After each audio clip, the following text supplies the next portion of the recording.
Good morning / afternoon or evening, as I always start this. Nighttime, wherever you are in the world. It's the internet, so time is just a grand illusion. Welcome to Recruiting EQ, episode number 75. I know I'm always incredulous about the episode number, but yes, it's 75 somehow already. Today's topic, candidate experience. Have we lost the human touch? Hot topic, hot takes, big debate. We'll solve all the world's problems like we always do. Thank you to Jenny Finch and Doreen Clark for joining today. How you guys doing? I'm doing fantastic. Thanks for having me today. I'm doing fantastic as well. I've got a nice cup of tea. It's pouring outside in sunny Brighton. That's normally sunny, but it's not. But I've got a nice cup of tea, and I am looking forward to this as well. Pretty good. Very much. Topic, yeah. And thank you, Doreen, for reaching out to me proactively, actually, to talk about this. It is something that comes up in my, I would say, at least once a day in my conversations, speaking to recruiters, right? Like Jenny and I recruit people in staffing and recruiting, right? So it's a topic that comes up very often. So you hit on a nerve, and of course, Doreen, you being in the US market, and I'm in Canada, but still in the US in particular, lots of layoffs have happened lately. So it is a topic of conversation to what's going on with the job market in the US. And lots of conversations on LinkedIn just generally. And I think, I read that. I don't think a day goes past without some comment, feeling, emotion that's tied to looking for a role, and what that means and the implications of not having a role to people's families. I mean, sometimes it's just so sad reading people's situations and their keenness to work, but actually not getting the opportunity.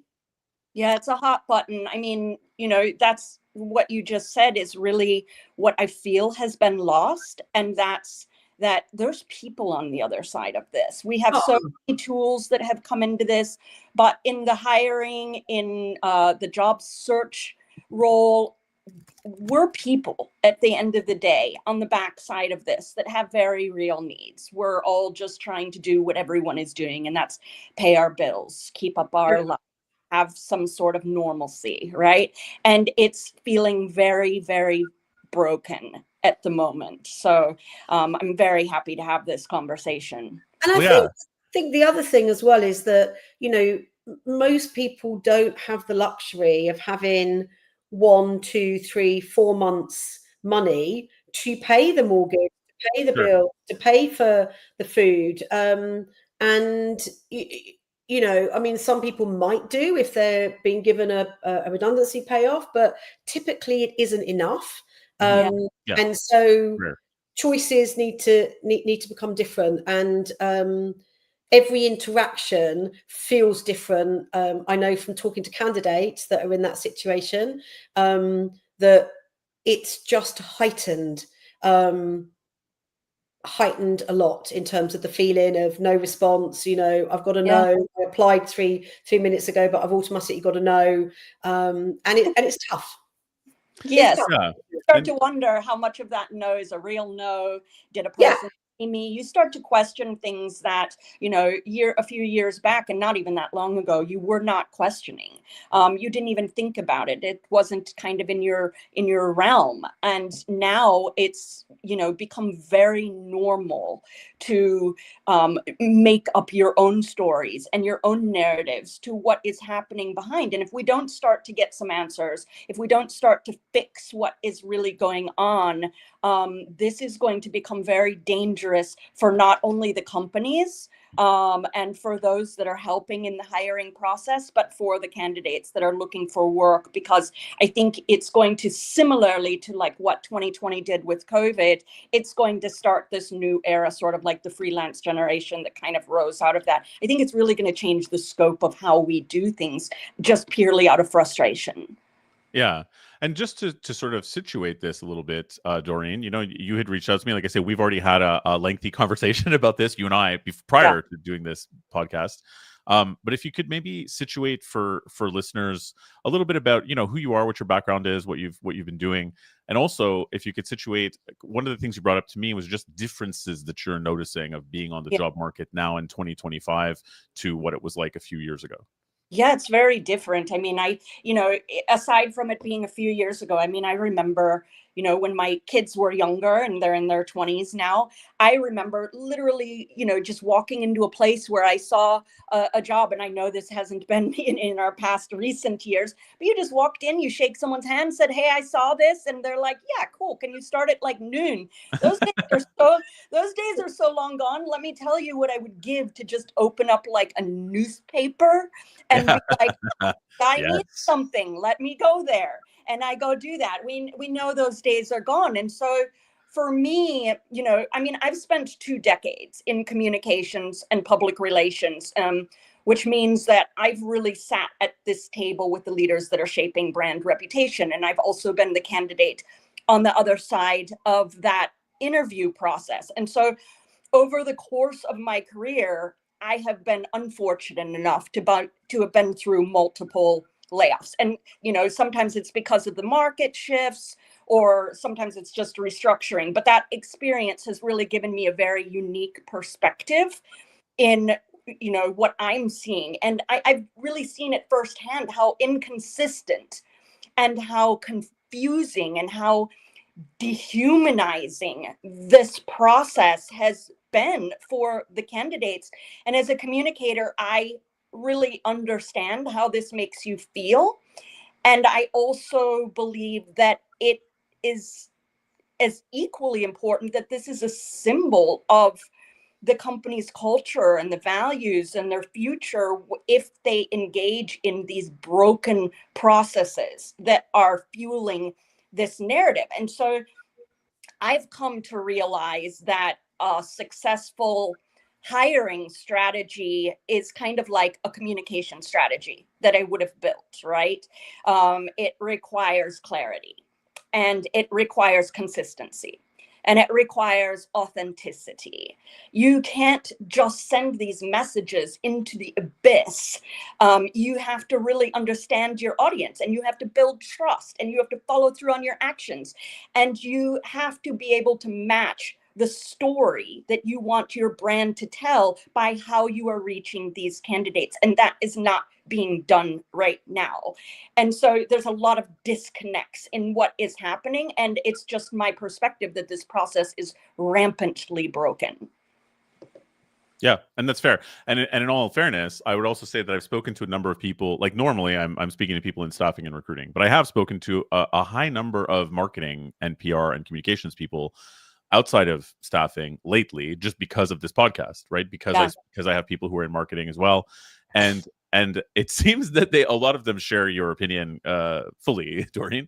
So when you suggested it, I'm also like, this also seems to be something in particular that is hitting communications roles pretty hard, which is the irony is huge, right? Because it's people who deal in branding and communicating, information, and there's no communication, it seems like. So it seems like there's a shift there, and there's maybe a trend going now in the marketing, communications, and PR world where there is little response or automated response, or you're even talking about postings for remote roles that when you read the fine print are not remote roles, and then just sort of misdirection, and it's been frustrating to your point. There's a lot of frustrations. I mean, if I were to kind of think about the things that are really broken and just kind of try and bucket it out, which are all conversations, in and among themselves, you've got, the ghosting. You've got what I would call ghost jobs. You've got kind of the bait and switch of the remote work world. It's listed as one thing, and then you get into it and realize you actually have to live like 12 miles from Des Moines, Iowa, because you have to apparently go into work 3 days a week, and do that, even though it's listed as a remote position. So it's getting people like myself You've got the pay transparency, which is a massive problem that is going on. Either they don't list it at all, or they give you a gap that goes from, I'm basically going to eat ramen all day, or I'm going to be in filet mignon. You have absolutely no idea where it's going to fall on that spectrum. And it's like, do I get to pick? Because I'm going to take the higher side. You take the higher one, probably. Like, am I taking that? Because I don't even like ramen. So you've got that. And then you've got the very lengthy hiring process, where you kind of, I'll add to that bucket during the interview process where they ask for all the free work. That's sort of like the cherry on top, You've got the AI filters. You've got the old school interview questions that are just ridiculous. And then you've got culture, which during the interview process, they always like to talk about, but I would question, is culture disappearing from companies? So why are we talking about it? I would go a bit higher on that and say, I feel like, that could probably be a segment all on its own, but I would question that it's disappearing pretty rapidly. Yeah, and I think all valid concerns that have come up in multiple conversations over time. Let's unpack some of those. Jenny, I would love your thoughts. If there's one thing I know about you, Jenny Finch, from speaking to you over the years, it's that you are very into the candidate experience and prize it very highly in your approach to recruitment, and have a lot of really great things to say about it. So I'm glad that you were on this as well panel, so we can just solve all the world's problems. I'm pretty confident that we can do it in T-minus 49 minutes. I do think it's such an interesting topic though, because, and this comes from not just the recruitment to recruitment world or staffing to recruitment world.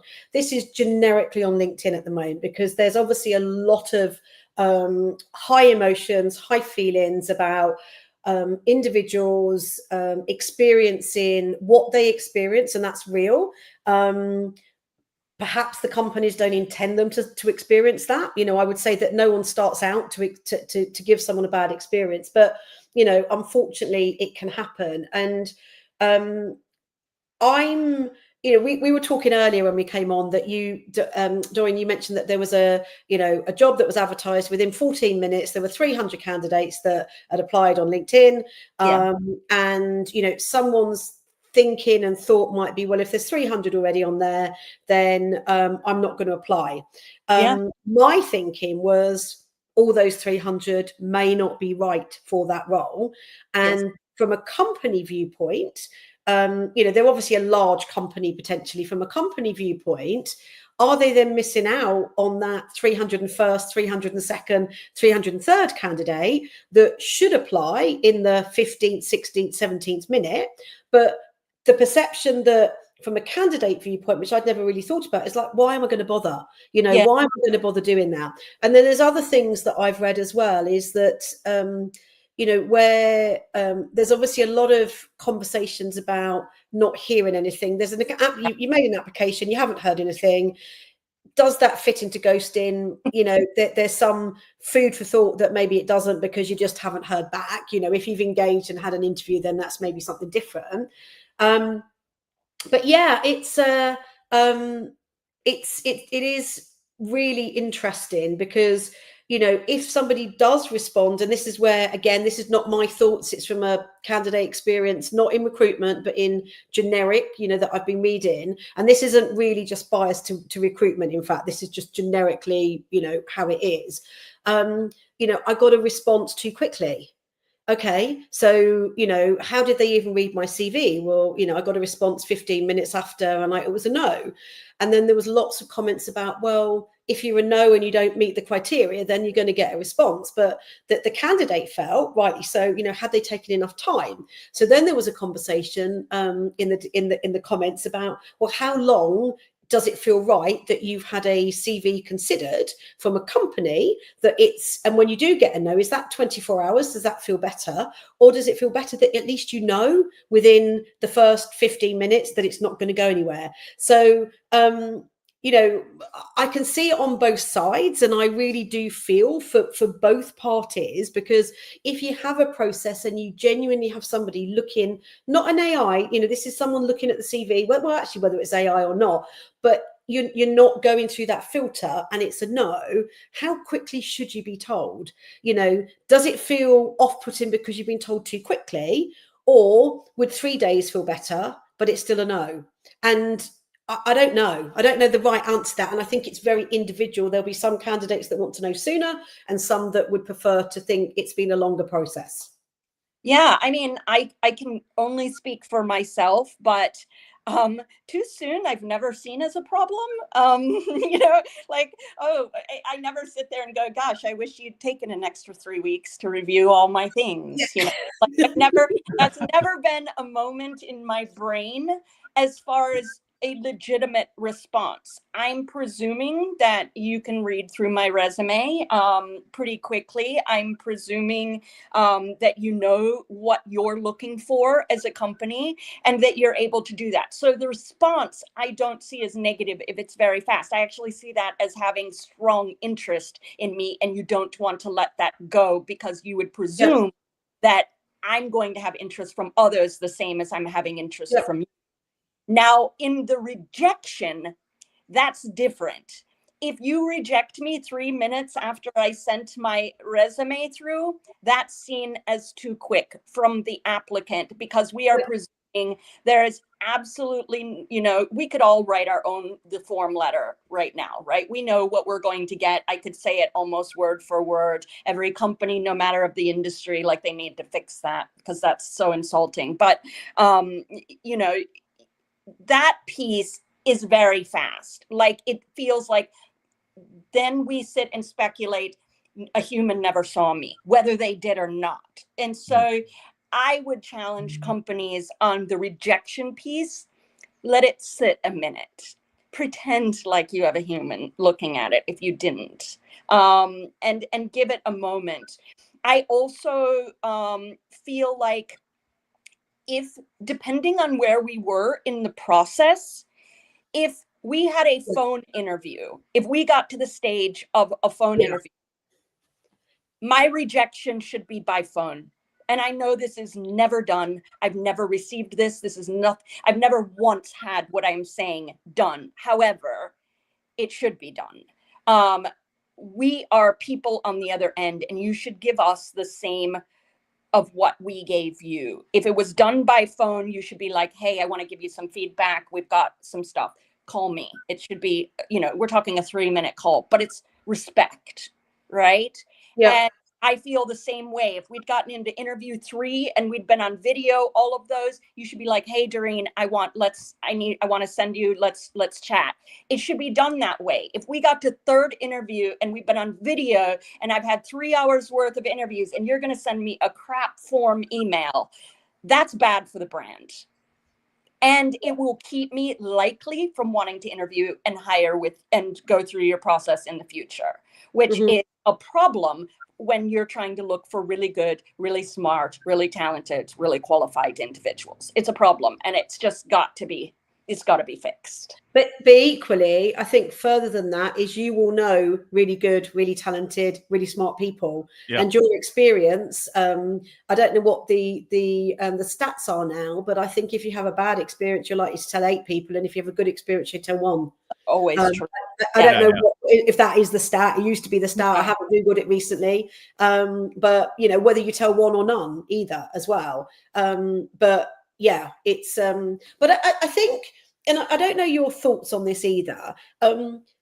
If you don't, and we're talking about the early stage of like a candidate and an interest in terms of applying to a particular role, and you know that a human hasn't, you know, it's very, you can see these 300 people on there that have applied, and you know that it's more likely because they're a big brand that they might be, and they might be using some form of AI recruitment tool to filter, and you're confident that it's an automatic reply. How, because of the sheer volume, and you know that's sometimes what happens, how do you feel about that? The reply could still be the same reply and the same information, but you know that there's a slightly different tone. It's come from a human versus an AI response. How does that work for you? Yeah, it's interesting because my presumption, and I'm assuming I am not, in the minority, is that we're not being seen. And if that is a wrong assumption, that's where the changes need to come from, is fixing how we see it, because it's impacting what we apply for, how we communicate, how we do outreach, all of that. It's really become very damaging to what we're doing, to the point where we're thinking for the first time of alternate ways of work, going, Yeah. if this isn't going to be how I gain employment going forward, what do I have to do to sideswipe and still collect a paycheck? And I don't know if that way of thinking is good or if it's bad, but it's absolutely happening, similar to what it did in 2020, where the freelance era really rose. But we have to be able to find a solution for this, because we were told when AI came into it, oh, now you need to be tailoring all your resumes to fit the job description. Well, you and I both know that if we're applying to 5 billion jobs, which we are, because it would be ridiculous to apply to 2, you are not going to tailor your resume to 5 million jobs or whatever it is, right? You're not going to do that. And then they wanted you to throw in keywords, and now they're saying don't throw in the keywords. And then you were trying to hire someone that could get you past the tracking systems. And then now they're saying don't go through that. And so there's so much unknown for the candidate, going, we don't know anymore what we're supposed to do, because we thought we were playing by the rules, but they're not in the same sandbox anymore. And so we don't know what to do. And it's left just this complete chaos of, how do you become seen?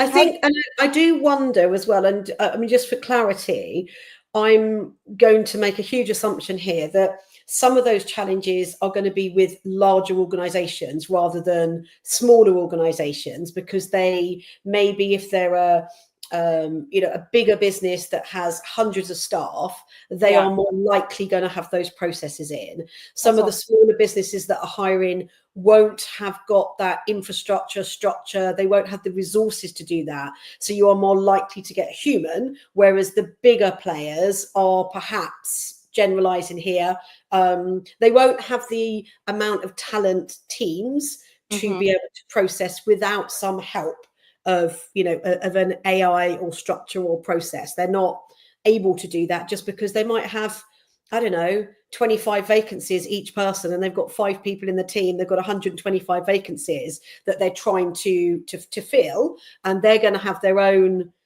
targets internally, and their own hiring managers saying, come on, where are these people? So probably the processes are more aligned to bigger organizations rather than smaller businesses. And I don't know if that's what your experience is, Doreen, but that would be my kind of guess here. I think that's a fair assumption in regards to kind of who's reviewing a resume. However, I think organizations, or even startups, companies of all sizes, fall into the danger zones for the candidates in other areas. They're still playing this remote game. They're still in the not listing pay, and then they want to know our salary requirements. It's like, you haven't even talked to me about the job. Like, what are we talking? I don't even know what we're talking about here. Like, it's very backwards in what we're doing. How about you tell me what you think the role is worth? Because you already know your marketing budget, number one. And number two is, what the job actually entails more than we read from your 2-paragraph job description. And so I think they're really putting the horse before the cart before the horse a lot of times. And it's just, it's got to stop. And the ghosting is across all. I mean, I think that I've experienced this with companies of all sizes. And so I don't think smaller companies are immune to that at all. And I think, but it really comes back to, we've got to change. We need to be asking, what is it the candidate is seeing, and how is that damaging brands? How do we fix it? And it's really a perception problem, and it has to be addressed. We can't just keep going at this status quo. If we're going to keep talking about all of this unemployment, which is rampant, we've seen it in the job report that just came out last week. It's not good. There's a lot of people unemployed, and we're all fighting for it in the same manner. And we've got to find a way out of this. Yeah, I agree, and I do think that there's a couple of things that come to mind. Firstly, is I agree with you that, let's say, even just my cousin, for example, who I'm close to, called me because he was looking for another job. So outside of my workday, right? He literally just asked me the question, "What's best practice on this? This is my scenario. I've you're in recruitment, Rick." Yeah, I am. And it's like, what do you think I should do? And literally, I had to say, like, honestly, I can't tell you. I don't know. I don't know enough about the company, the industry, what's going on in Montreal right now to give you a solid, confident answer on best practice. I feel like I would have 10, 15 years ago, or 10, 12 years ago when I started in staffing, I was given best practices that I feel like applied to Toronto or whatever, right? And now I feel like, I'm like, it depends. You gave me a scenario. I'm like, well, it depends. Yeah. Depends on this, depends on that. So I agree with you that there is, even for someone like myself, and I don't know if you feel the same way, Jenny, it is a little harder to give blanket best practice advice for what to do really when you're on hard. the job market. It's complex. There's no one really has a secret answer, I think. And you see, I think sometimes, again, and I'm taking this from LinkedIn communities and LinkedIn comments, but sometimes people will say, look, I've been advised to apply for anything, if there's a company that I want to work for, even if I'm overqualified, even if I don't have the right skills, I'm being told to apply for it. And then you've got organizations saying, look, please, the talent team, please don't, if we're saying that you need to have a particular skill in whatever sector it is, if you've been suggested just to apply, then what that's doing is kind of filling up the inbox and getting a little bit sort of cloudy with them being able to see the people that maybe do have the skills, and their skills for reasons. I would say that most companies, regardless of sectors, want to hire, and they don't go into the process. They want to hire quickly. They want to hire the right person. They want to get the right fit with the right experience. Organizations, and I can only talk from what I've seen and who I speak to, and my own personal view. They don't want to go through the process. They want to get to the right people. So if, I don't know, Doreen, have you gone? Have we lost? No, I'm here. I don't know. Yeah, we're here. A little bit. Your camera has gone, but visually you're gone. Yeah, visually you're gone. So I think that, and I'm going to use one of my phrases rather than a technical term here. Sometimes, companies are damned if they do and damned if they don't, and candidates the same, almost like, because they're getting these mixed messages, and it's like, what should I be doing? And I think, my advice is, do what you think is right for you. I think that's all you can ever say is, if you see a big, a company that they're hiring, but that you don't have the right skill set, find the internal person, reach out to them or apply, but put a cover letter or cover email saying, recognize that I don't have everything, because that shows you've read the job spec. It shows that you're not automatically applying, and it's kind of showing that you're self-aware and self-reflective. I know that I maybe don't meet your criteria today, but I'd love to find out, or learn more about the organization, or if there's any other roles, because sometimes, do you know what, even that little bit of the human approach in terms of in the job, highlighting what you don't have, not assuming that they're not going to find it out when they read the CV. I think most organizations value that honesty and upfront, and actually would respect it and potentially get you in with a chance. Yeah, I think that, I spoke a little bit earlier about how it's not practical. You're not going to tailor your resume to every single job. It's not going to happen. That's a pipe dream, right? You shouldn't have to. It's not real. Yeah. But the cover letter is imperative. And I think anyone who is not taking the time to write something specifically about the job to those who are going to be reading it is really selling themselves short and kind of cutting that extra conversation out. It is that chance, like you just said, to say, to draw attention to what your resume is probably not talking about, some of those soft skills, how it specifically pertains to the position and so on and so forth. And so I think that is very important in what you do. But, again, it comes back to some of these processes that are happening. And so for me, I'm a senior level person. I've been in the industry for a very long time. So I understand what I apply for. There may be more rounds of interviews. I understand they're not going to hire a 6-figure person in one interview. It's never going to happen. It's not going to happen, right? Or I've never seen it happen. And that's understandable. But it shouldn't be 5 to 7 interviews. Like, one of the things in your job description is almost, good time management. Well, I would counter that and say, is this your idea of good time management? How about you put all your people in one room and let's have a chat? Why are we having 6 different interviews where I'm basically going to go regurgitate it all over the same, it's just bad time management, and it's not candidate friendly. And you're going to lose them because, again, we're humans on the other side. We have to get back to work. And if your idea of us getting back to work is a month and a half from now, frankly, that's not going to work. You're going to lose us.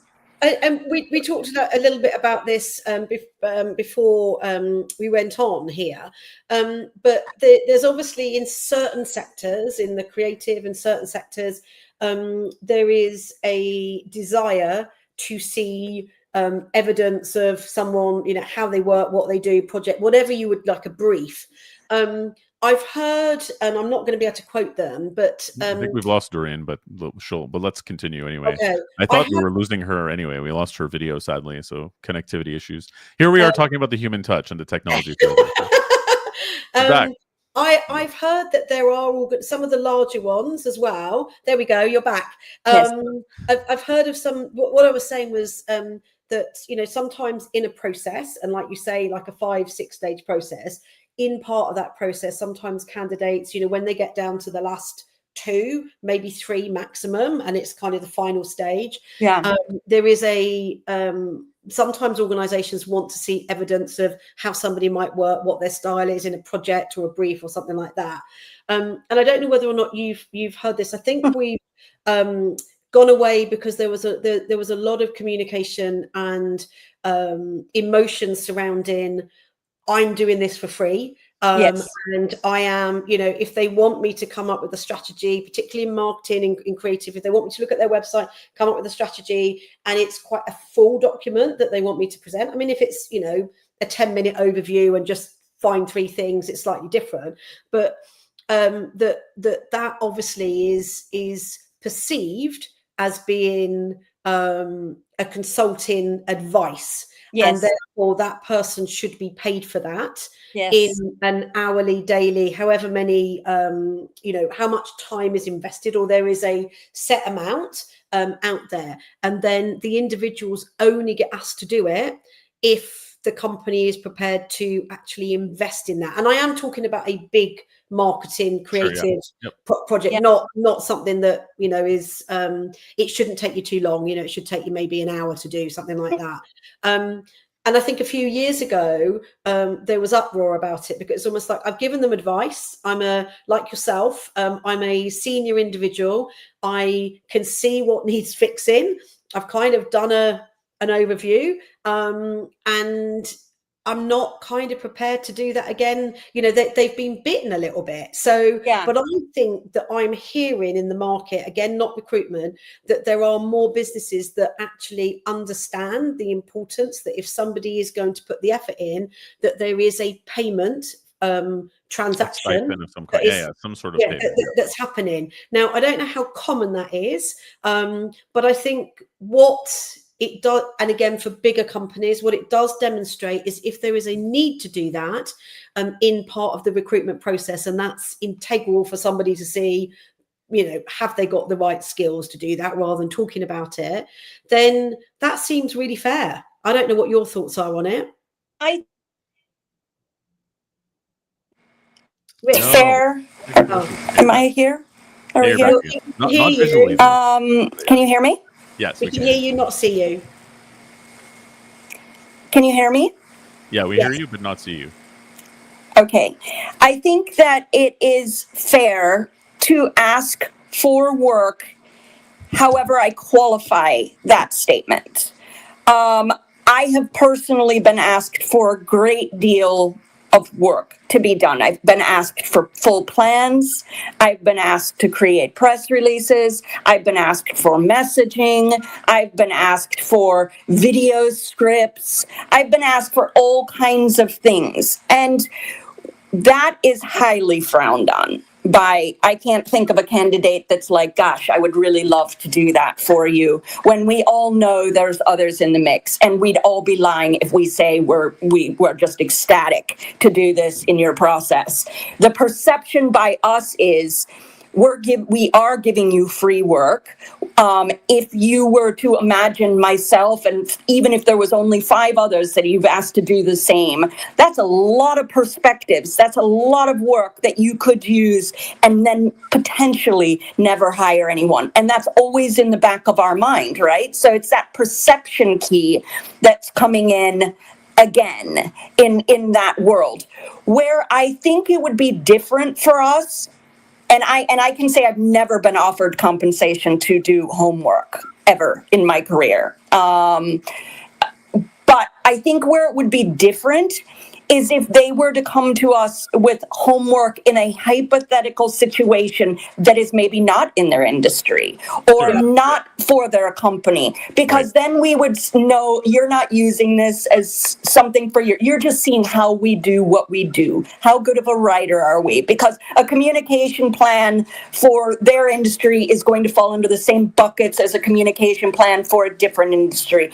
But it would give us that faith that you're not abusing what we're doing for you by trying to get free work. And unfortunately, I've never seen that to be the case. They are giving it for their company, for their clients, for their work. And our feeling on it is you're using us. And it rubs us wrong for sure. And if you knew, Doreen, that you were one of 2, let's say, guys, I can't hear you. No. Do you hear us at all? Can you hear us, Doreen? I don't know what happened. We can't see you either. I think we've lost audio on here. I mean, we are hearing you. Yeah. We're definitely hearing you, Doreen. Can you hear us? I don't think you can, no. I can't hear anything, guys. No, you don't hear us? Do you want to try and perhaps join back again, Doreen? Here, let's have her join back. I don't think she can. That sounds good. Hear us. Because I mean, my question there is, I wonder if it feels differently if you know that you're one of 2. I think being one of 5 is a big investment, you know, in terms of that's a lot for someone to look through. I think being the final person or one of 2 would feel differently. I also think, Jenny, that it also depends on I agree with you fully, right? And I think that there are trends that people. I ran into this with a client who was doing a brand new position, right? And I had to sort of scold them a little bit because they not a Rick scold. I know. Oh wait, she's back. Let's see if we can get her here. You're back. Yeah, can you now? I can hear you. I don't know. Good. If I disappeared. And we see you. Apologies. No, it's okay. The tech issues are part of the message here. But Jenny was just asking if you felt that if you would feel different if you were just one of two in a final stage, and one of one, one of two, and you knew that, and that there was transparency. Yes, because that is going to be, you know, sometimes I know organizations, and not again in the recruitment to recruitment world, but when I've worked in other sectors, sometimes they've got two great candidates and there needs to be a differentiator. You know, they needs to see, you know, and that sometimes it comes down to that. And that's almost like rather than flipping a coin, you know, and I think that that feels fair. But it shouldn't be a big thing. It should be, like you say, something that maybe isn't about them, but just is about, you know, so that they're not. And I would like to hope that there is no business out there. And I think that maybe yourself or other people might disagree, but you'd like to hope that businesses genuinely don't do it for that reason. They're not looking to get a free appraisal, that's not what they're doing. But they're perhaps looking for somebody to understand what the challenges are in their business, where there needs to be fixes, and it kind of gives them a bit of a head start if they were to join that business, because some of that sort of research has happened. But you know, I'd perhaps naively, I'd like to think that people don't do that with a hidden agenda, but I'm sure there will be organizations and people's experiences where they feel differently. So I mean, I definitely wish that wasn't a perception out there, that we're giving things that are then going to be used, and I don't have any proof that homework is being used by anyone. However, by candidates right now, there's a lot of distrust happening on all sides. You know, it's no different than when you see a job posted 3 times and it already says it was reposted. Like, we sit there and think, are you crazy? You couldn't, out of your 500 applicants, you didn't find a human, right? Like, that was a great fit for you. And then you see it reposted. And so it falls into this level of distrust that I think is starting to really form on our side and between companies.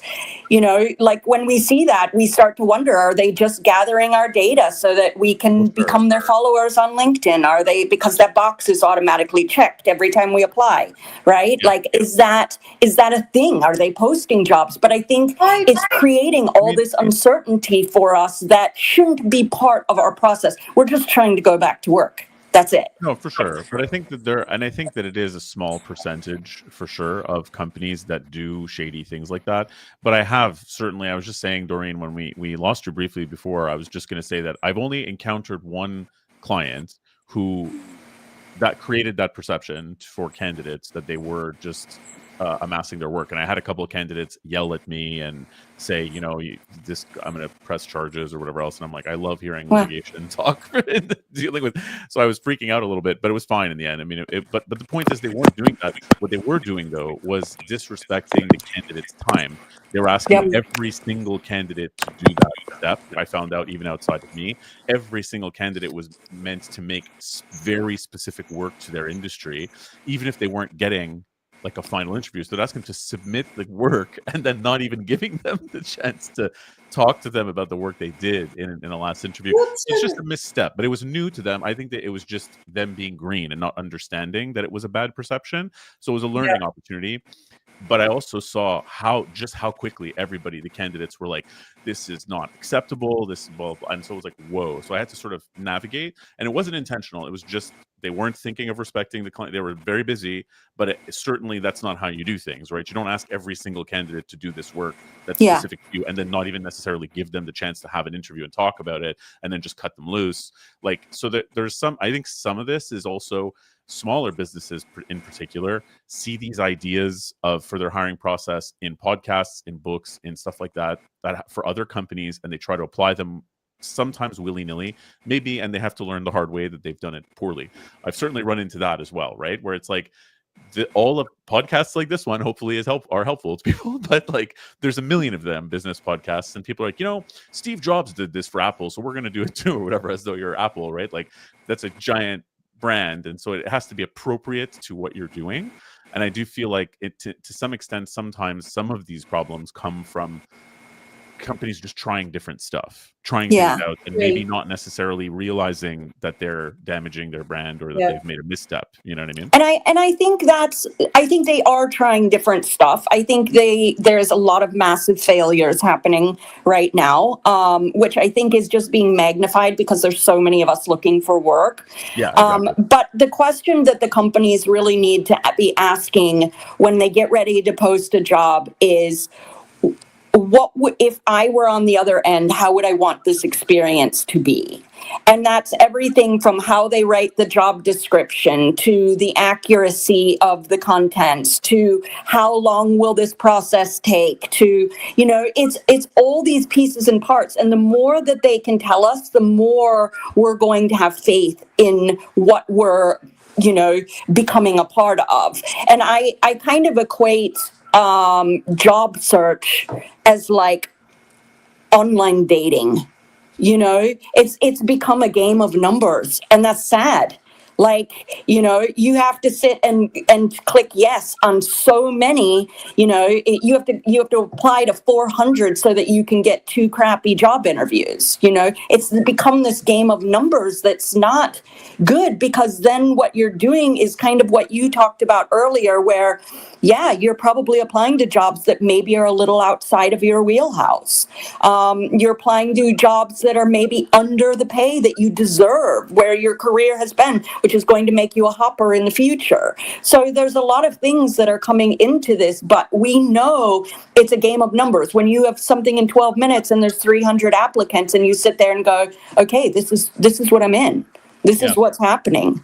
And I think that personally, I am inclined to agree with you, Doreen, that I think that personally in Canada too, right? In Canada and the US in the markets, I feel like applying through LinkedIn or Indeed or the sort of channels and seeing what job postings, how generic and open they are, and then how many people there are in there in each bucket. And then seeing also what resumes have become, because people have gotten so many different coachings. The resumes are so vague also, that they're very vague, that they don't really tell you anything. I'd like to get to cover letters in a sec, but honestly, the thing that I feel about this is that this is why my advice to everyone is find a good recruiter, an agency recruiter in your field who knows the inner workings of the companies and the scene, who gets your resume, who can maybe give you advice to say, you know what, for this client, they love to see this. Because having that insider information, the best way to stand out is to have an advocate, really. And this is what I believe agency recruitment should be about, right? Is picking and choosing someone who you believe is a great candidate, and then, representing that person, giving them great advice, and making sure they stand out, making sure they get seen. Because while I agree with all of the sort of tools that are used for larger scale companies and large scale hires, I also agree that if you're someone who has 20 years experience in your field and you're applying to relevant jobs and you're getting 0 responses or weird responses, and they're just sort of burning you when you're someone who has 20 years experience in your field, maybe there is something obviously a little bit broken there, because they may need you in the future. Like, even from a client's perspective, I'm thinking from the client perspective, you don't want to burn candidates like that. You want to sort of have a decent relationship with them for future and leave things on a good note. Do you know, one of the things that I think that really good organizations, regardless of the size, regardless of the sector, what they do is they spend time up front really scoping the rollout, rather than just thinking this person has left and therefore we replace that person. Because that person, if they've been in the business for a period of time and they have developed different skills, they've got different experience to bring, they come from a bit different background. But looking at the role today and what skills and experience does somebody need to have to be successful in that, and maybe not just put in the investment then, and maybe having a few stakeholders getting involved. Because years ago, when I wasn't in rep to rep, what can happen through a process actually is, I thought we needed this sort of person and these sort of skills, but actually what we've identified is we don't need that. We need this. We need somebody who's slightly different, because that person in that job evolved, and what they were hired for 3, 5, 6 years ago it's a different job now. So it's really understanding that. And I think that would be, in terms of process, time doing that actually is really helpful, and really, challenging in terms of, whichever the recruiter they use, if they do use a recruiter, having a recruiter challenge that, almost like, but today you don't necessarily need that. What your business is, it's in a different shape. So really think about, and that person that you had there maybe had evolved in that role. Maybe they hadn't started in that role. They came from a different department. They got the opportunity because they had an internal opportunity to move over, and they've taught them different things. So I think it's thinking about what the job is today and what the needs of the business are today and in the next 6 to 12 months. And sometimes that part of a recruitment process, the investment in time, I think, pays dividends through the process, if that happens. Yeah, I think so. I mean, it's very difficult because, like, I had an interview the other day, and it started out almost pretty quickly into the conversation of, I think you're overqualified, but, right? Like, I've had that conversation on repeat about 1 billion times. And so, but it comes down to what we really need as candidates is we need to get these conversations.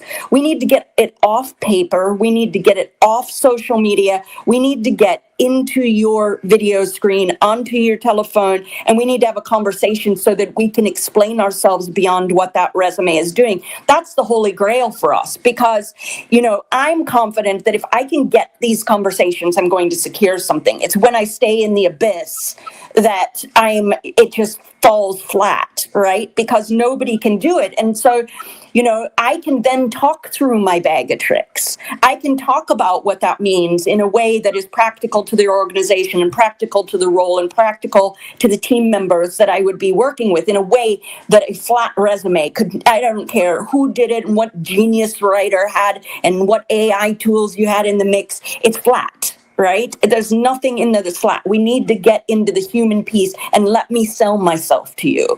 And that's not being done on paper. That's not being done on paper. And so, and that goes into many different pieces that come into once you do get the interview and all the questions that are, old I think school. The other thing as well, and the reverse of that, is that, and particularly with recruiters, when with organisations, when they send out a job spec, it's flat too.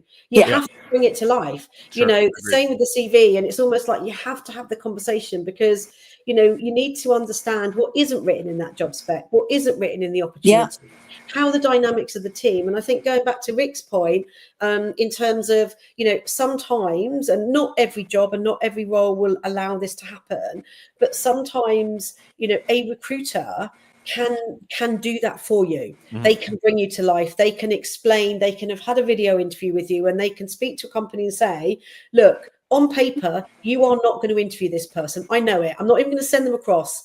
But you have to trust me that actually in my interview, what they demonstrated was X, Y, and Z, and they can bring it to life. Spend 30 minutes with them. And that's what recruiters do. Or, ideally. Really. And, I'm not saying it's perfect on every level. And there is a finite level of people's time to interview. So, how many people should an organisation bring to life? If they've had 300 candidates applied, how many do they then look at their, there has to be a filter process at some point. Yes. And perfect world, years ago, in lower level jobs here, Doreen, not higher level roles, but organizations that were hiring a high number of people would run assessment centers for that very reason. Mm-hmm. Get people in, let's bring them to life. Let's see how they are in person. Their CV might not be great, but let's give them a chance to do that. Doesn't happen at a senior level on the whole. But it's a good way of, organizations turning around, and I've seen it a lot, where years ago people would say, do you know what, I wouldn't have hired that person if I'd seen their CV. Absolutely no chance. But I love them. They had something about them, and we can teach.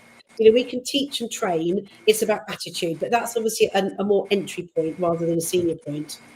Yeah, I mean, that sounds wonderful.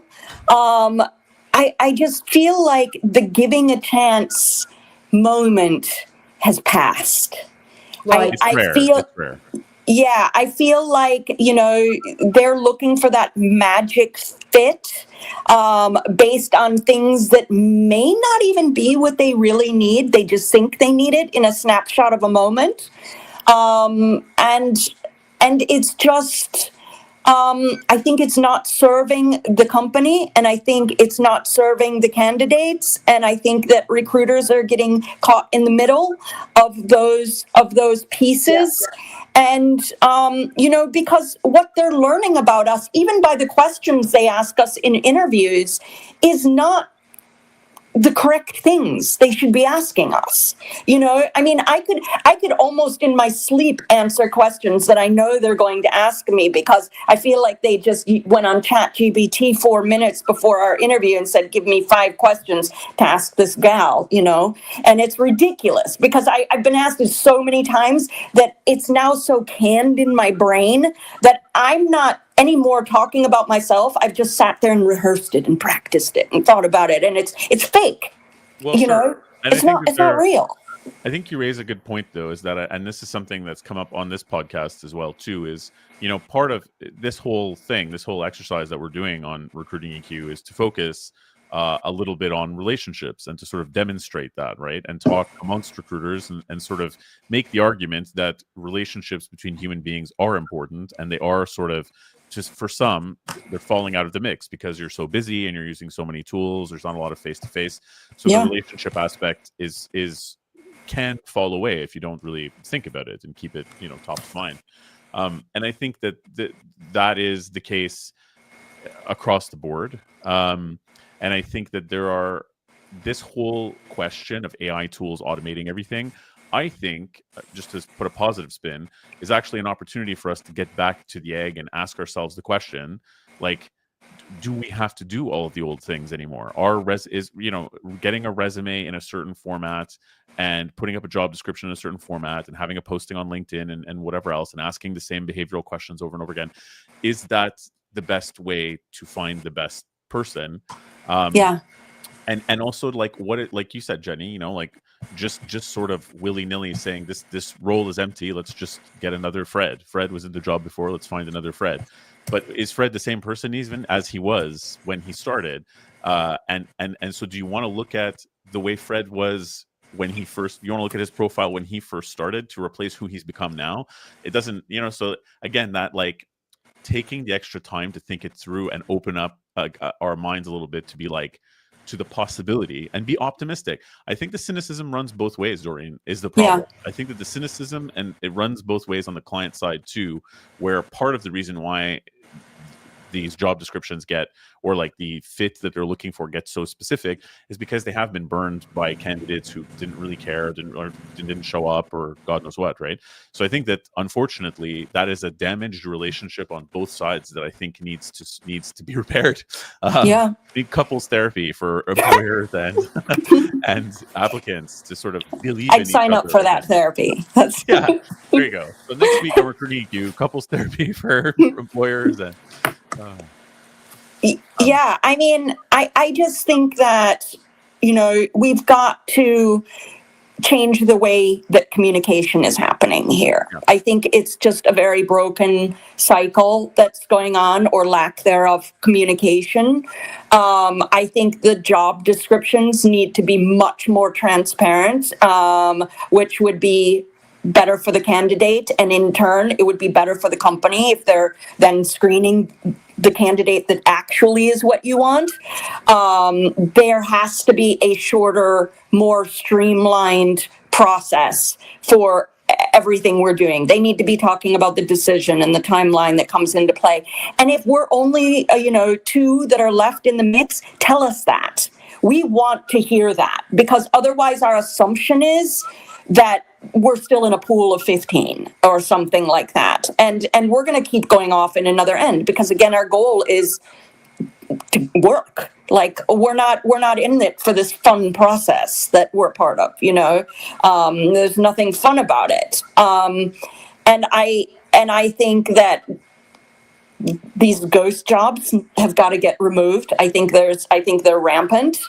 And I think, and I don't know, and I'm coming at this from a different angle. And this perhaps in a whole new topic because I'm mindful of the time. Yeah. But I can't, and unless it is collecting someone's data, the work that comes from putting a job on, if you're not getting the right people, you're getting applicants, you need to then that starts a process, doesn't it? So yeah, I'd like to hope, and perhaps naively, that people don't genuinely put a ghost job on unless they are trying to, unless there is, and it would be a very small percentage of organizations that would want to do that because of the work that comes from it afterwards as well. I do think what happens, and it's been highlighted recently on LinkedIn, this has been reposted, and from a candidate viewpoint, and sometimes I think, well, actually they might not have seen the right person. The person that they wanted to hire, that they offered, declined. They've got a counter offer where they are. There's lots of reasons, so they're back to the starting, the starting point, and they don't want to be back to the start. They want to hire. The intention is that most organizations that post a job will want to hire that person, will want to hire somebody for their organization, and that's their intention. And you'd like to hope that there isn't a secondary intention. So if it gets reposted, perhaps they've redefined what they need. Perhaps, yes, they have gone through it. Perhaps they've realized that actually their pay point isn't the right pay point. The people that, they don't have the right skills, they need to pay more. There's lots of reasons why somebody would repost a job. And I'm a glass half full, person, and I would hate for people, and I've seen it on LinkedIn because people do. It's like, why are they reposting it? It's like, but they've had instant applies. They've had the 300 people, people have then been put off and they want to repost it, or they've defined it slightly better. Companies want to hire people for their organization. Candidates want to start at companies and get jobs. And you'd like to hope that that the starting point is the intention from both sides. I think most of the time, Jenny, I agree with you. I have lived through a couple of examples, and they're rare. I agree with you; they are rare. But I have lived through a couple of examples where you have a client who just keeps saying they absolutely need to hire a super junior person they're going to train from nothing. And this is a real example. I'm pulling here, but I won't name anyone, of course. And I mean, like 20, 30, they got an agency involved, 20, 30 people interviewed, no one hired. It's a super urgent hire. 6 months go by, they call you back again, they disappear for months. Like, that is not a real urgent need. And they've gone, and then you find out they've gone through 2-3 different agencies and never hired. So do I know the true story of why they did that? No.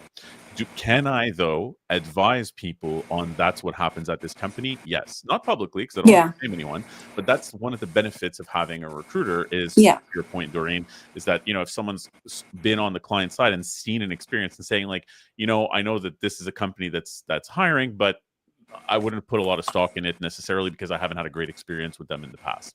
So again, it's that insider information. This is my short-term solution to this, is find a good agency recruiter in your field who can advocate for you, who you can have a chat with and have a meeting and get to know and nurture a relationship with them. I think that there's lots of agency recruiters who do care and who do want to have good relationships with candidates that they can place. And I do think that that's that intermediary, that our role as agency recruiters, I think, can actually be a super positive stopgap if until we figure out the perfect system that's going to work. I think it's a great solution. Temporary, if temporary for now for the system, but I mean, just a permanent good idea, I think, actually. Yeah, I agree. I mean, I think recruiters are a great way to kind of bridge that knowledge gap, to be able to tell us some of that information that we don't know before going in, and to also educate the companies, in a good way. I think that's a really good way. This is a territory that I think we're in right now that just feels very like tip of the iceberg type stuff. Like this could go this way or it could go this way. And, I don't quite yet know where it's going, but it feels different. It feels chaotic. It feels stressful. It feels like your thought is, I need a job, therefore this is where the jobs are, therefore I'm going to apply. And in the meantime, we're now I'm for the first time starting to go, what's a plan B? What's a plan B if this doesn't work? Because rent's got to be paid, right? Well, that's it. And this is the thing: is it's a difficult and chaotic market, up and down. I think that, like I say, I think that getting a good recruiter, speaking to many of them, and trying to form a relationship rather than just getting something is great. But and can I just add in there? Sure, I think that there's some candidates that will start a relationship with a recruiter ahead of them needing them. yes, exactly. Get to know them, so it's not at the point of need. Obviously, the point of need is important, but equally, they might have had that relationship for 2, 3, 4 years, and then when they do need help, there's an understanding already. Yeah, I think that's great advice. I think that's the thing too, right? Is not when it's 911 emergency and you need a job tomorrow, but when you're fully employed and doing well, it's not crazy to make relationship with one, maybe two, people that you really get along with and who you get each other, right? And they can help educate you and help you be seen when the time is right. And I think that there are a lot of recruiters who are interested in that, who aren't just like looking to. They're not transactional. Yeah. I very much agree. I mean, it's just like crisis communications. Don't do it when the crisis is upon you, right? Exactly. You should be proactive in what you're doing. I kind of have little calendar reminders. Even when I'm working full time, I update my resume every 6 months because you forget what you even did. Like you don't even remember what you did. So you have to be proactive. And so I think what you're saying is very valid, that you should have these connections and you should have, people in your pocket proactively rather than waiting for that oh crap moment, and then you go, wow, I should have probably done something different. Exactly. But yeah, no, I couldn't agree more. Well, I thank you, Doreen, for reaching out to me in the first place to have this conversation on the podcast, because I think it is a hot topic. Thank you, Jenny, for joining us as well. Delighted. Love your opinions on this. You're welcome. So thanks again for listening to Recruiting EQ. Anyone who has been watching us live, if you are seeing this pre-recorded, you can also get this audio version anywhere that you get your podcasts, Spotify, Apple Music. In fact, if you do try to get your podcast somewhere and you cannot find Recruiting EQ, drop me a message and I will fix that. Thanks, everyone, and see you next Wednesday. Thank you so much. Bye.